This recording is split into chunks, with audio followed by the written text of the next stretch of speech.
इस देश के अंदर 1947 के अंदर आजादी आई और तब से लेके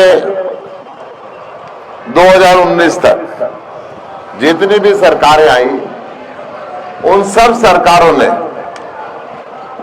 और सब पार्टियों ने, किसी ने देश को थोड़ा कम आगे बढ़ाया, किसी ने थोड़ा ज्यादा आगे बढ़ाया, देश के संविधान के हिसाब से काम किया,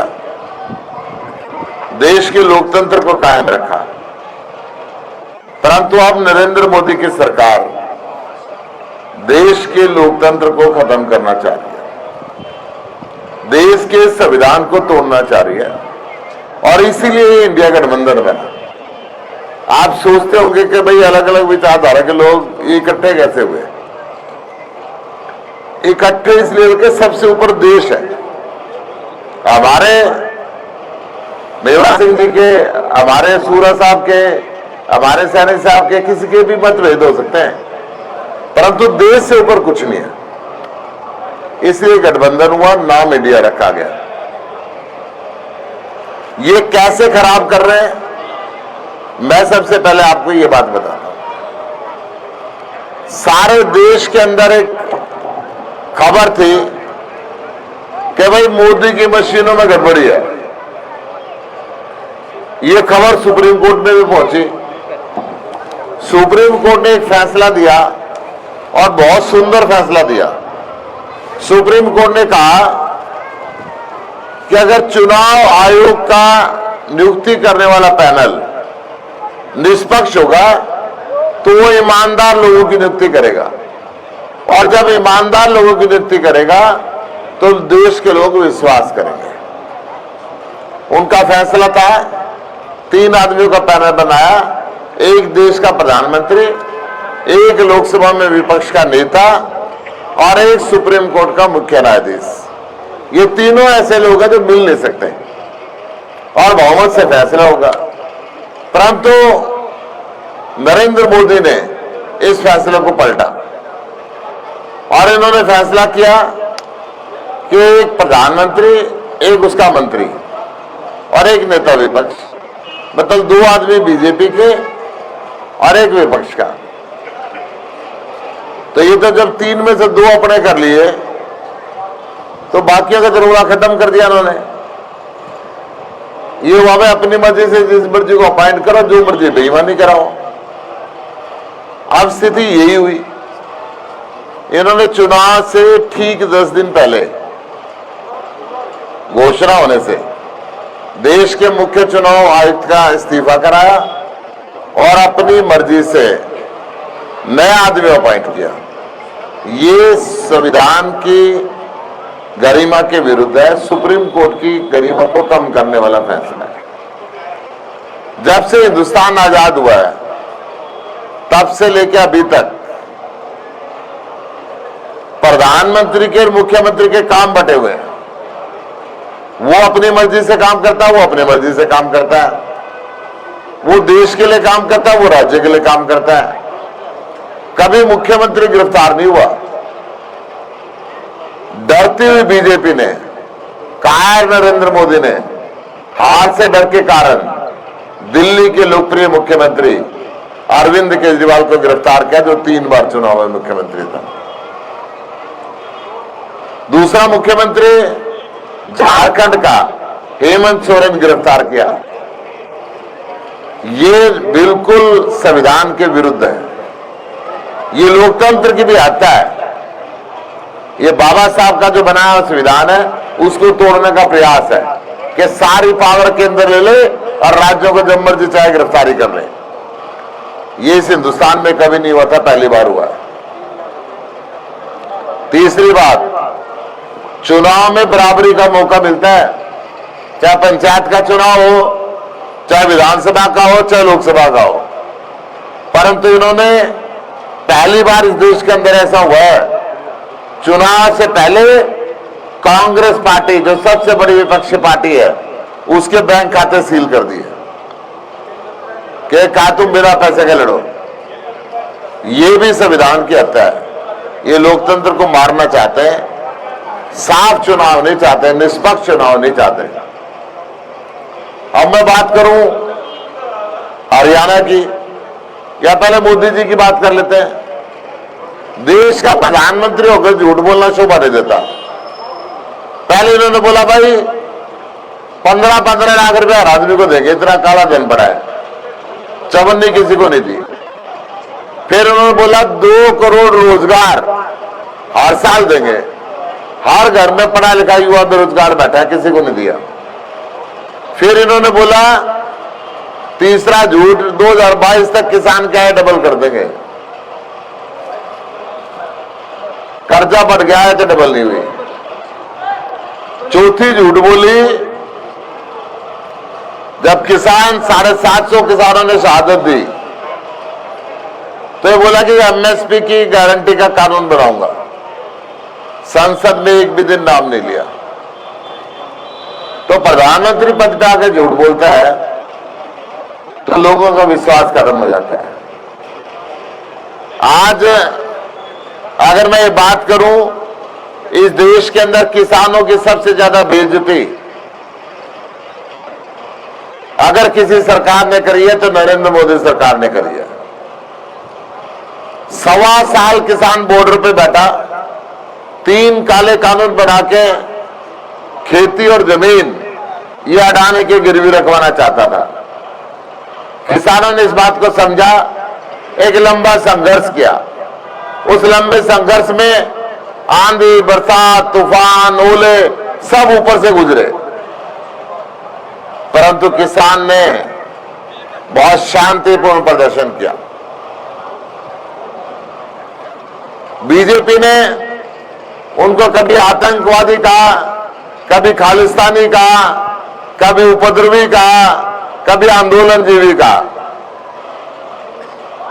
सड़कें खुदवा दी, भाले गड़वा दिए, आंसू गैस छोड़ी, लाठीचार्ज किया, वाटर कैनन का इस्तेमाल किया, ट्रैक्टर जब्त कर लिए।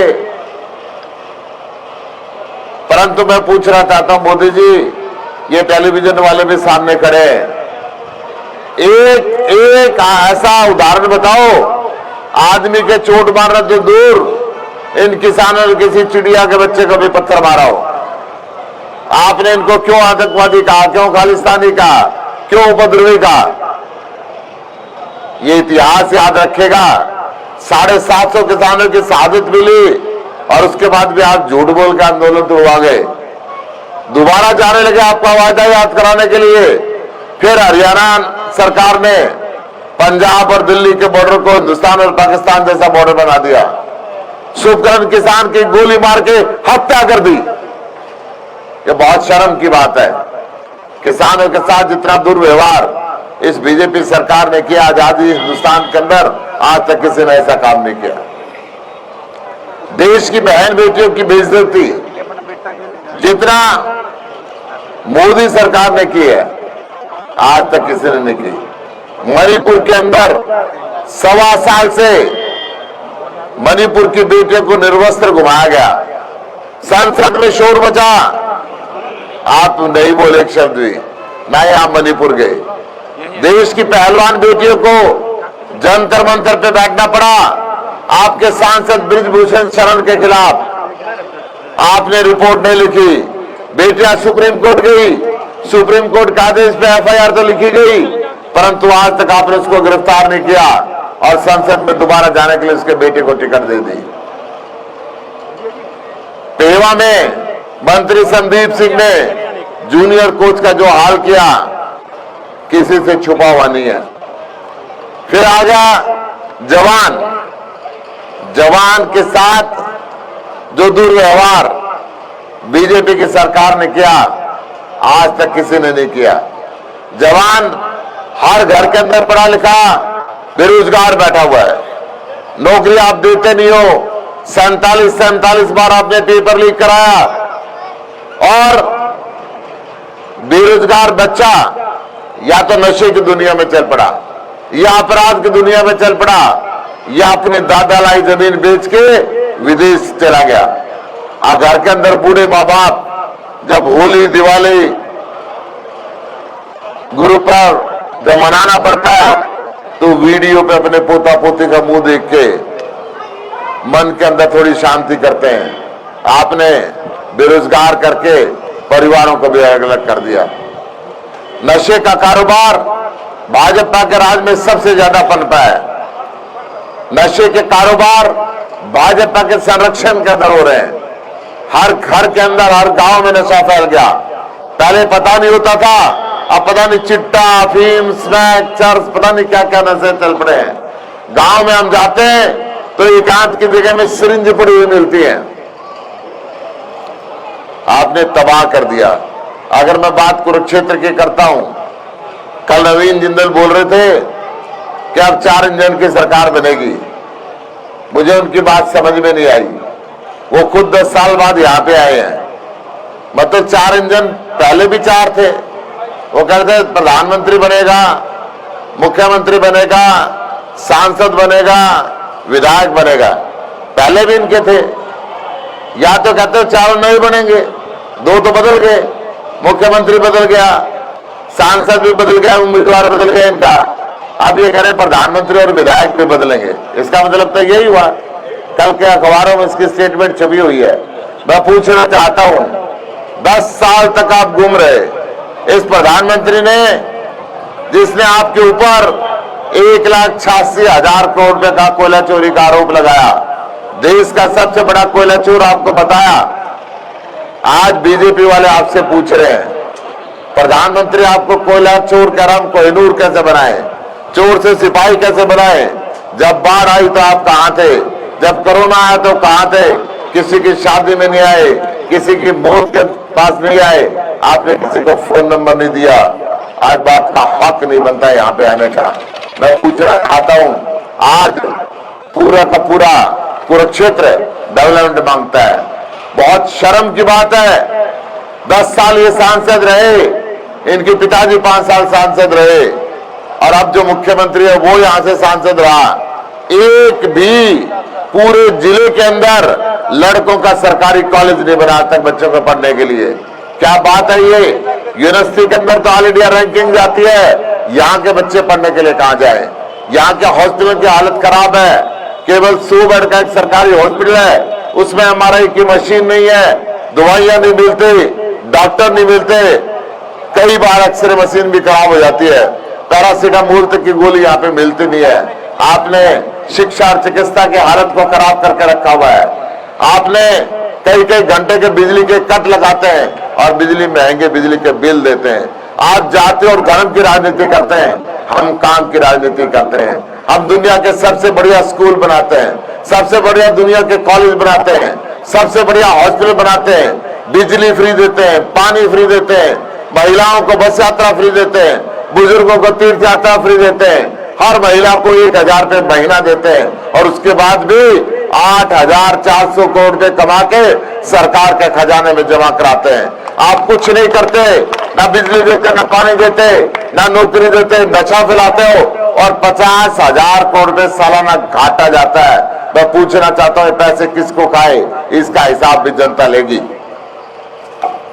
मैं आपको विश्वास दिला रहा हूं, ना तो मैं नायब सिंह की तरह गायब सिंह बनूंगा और ना ही जिंदल की तरह गुम होऊंगा। आपका भाई बन के, आपका बेटा बन के, आपके बीच में रहकर आपकी सेवा करूंगा। उनका टेलीफोन नंबर तो आपके पास नहीं होगा, मेरा लिख लो। एक ही टेलीफोन है मेरा, जब से हिंदुस्तान में टेलीफोन चले मैं बदलता भी नहीं हूं नंबर। मेरा नंबर है 98 110 66 950। आप जब मर्जी फोन करें, आधी रात को फोन करें, मैं अवेलेबल रहूंगा। मैं ये तो वायदा नहीं करता आपका हर काम कराऊंगा, परंतु ये वायदा जरूर करता हूं कि मैं आपका हर काम करने की कोशिश करूंगा, क्योंकि लोकतंत्र के अंदर हर काम होना जरूरी नहीं होता, परंतु कोशिश होनी चाहिए। और मैं एक और वायदा करता हूं, आपकी आवाज बनके, हरियाणा की आवाज बनके, कुरुक्षेत्र की आवाज बनके देश की लोकसभा में जोरदार तरीके से बोलूंगा और अपने हिस्से का बजट यहाँ पे लाएंगे, इस क्षेत्र का विकास कराएंगे। आज मैं आपके पास वोट की अपील करने के लिए आया हूं। मैं हाथ जोड़ के प्रार्थना करता हूं, आने वाली 25 मई को झाड़ू का बटन दबा के मुझे आशीर्वाद दें। आपका बहुत बहुत आभार। जय हिंद, जय भारत।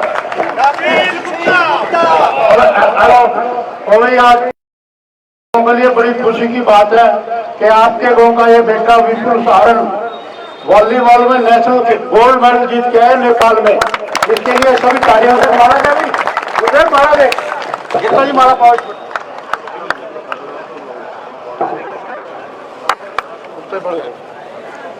बहुत शुभकामनाएं। बहुत कुछ सामने टीवी वाले माने दो भाई, ये न्यूज 18 वाले आए हुए हैं। बहुत बहुत